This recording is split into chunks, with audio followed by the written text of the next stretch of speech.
আসসালামু আলাইকুম ওয়া বারাকাতুহু। প্রিয় সম্মানীয় দিনী ভাই সকল,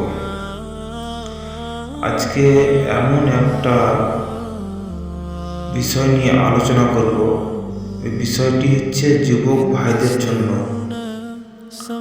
তো খুতবা যৌবন ও নিয়ামত না নিঃশব্দ অভিশাপ।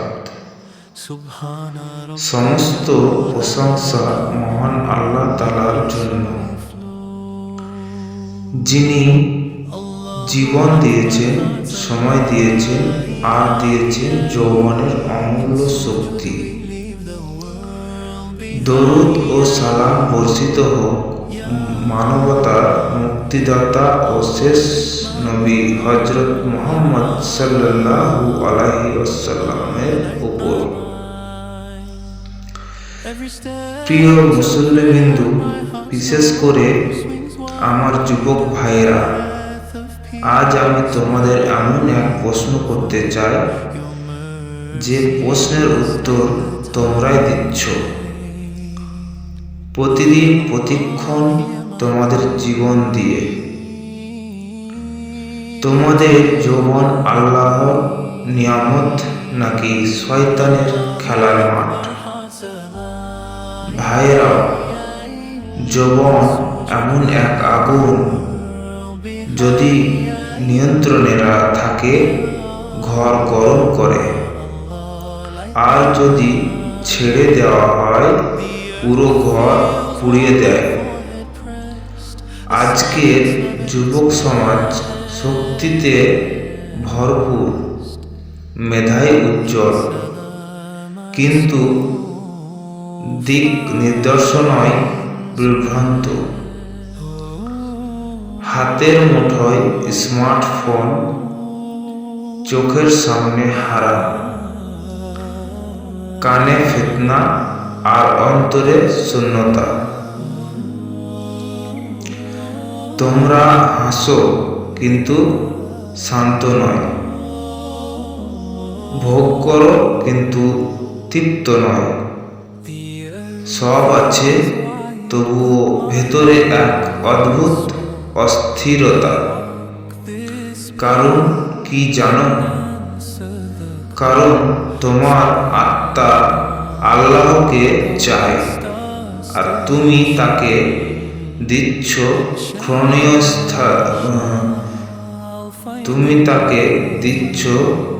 ক্ষণস্থায়ী নেশা।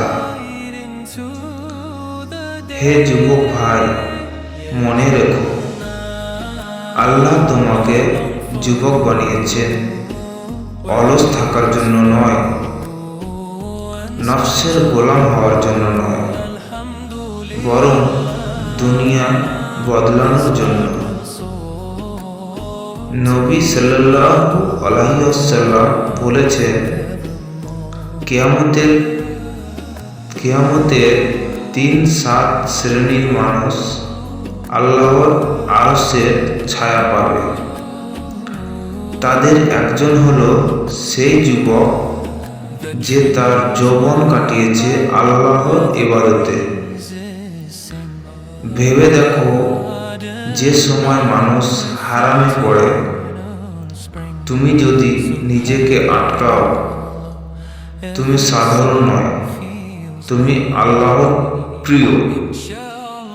যে সময়ে সবাই নামাজ ছাড়ে, তুমি যদি সেজদায় পড়ো, তুমি দুর্বল নয়, তুমি শক্তিশালী। ভাইরা, এই যৌবন আর ফিরবে না। এই চোখের আগুন, এই হৃদয়ের স্পন্দন একদিন নিভে যাবে। সেদিন প্রশ্ন করা হবে না তুমি কতটা কামিয়েছিলে, কত ফলোয়ার ছিল তোমার। প্রশ্ন করা হবে শুধু একটাই, তোমার যৌবন কোথায় ব্যয় করেছিলে। হে আল্লাহ, আমাদের যৌবনকে নফসের গোলামি থেকে রক্ষা করুন, আমাদের চোখের হারাম থেকে বাঁচান, আমাদের হৃদয়কে আপনার ভালোবাসায় ভরিয়ে দিন। আমাদেরকে এই যুবকদের অনুভুক্ত করুন, যাদের নিয়ে ফেরেশতারা গর্ব করে।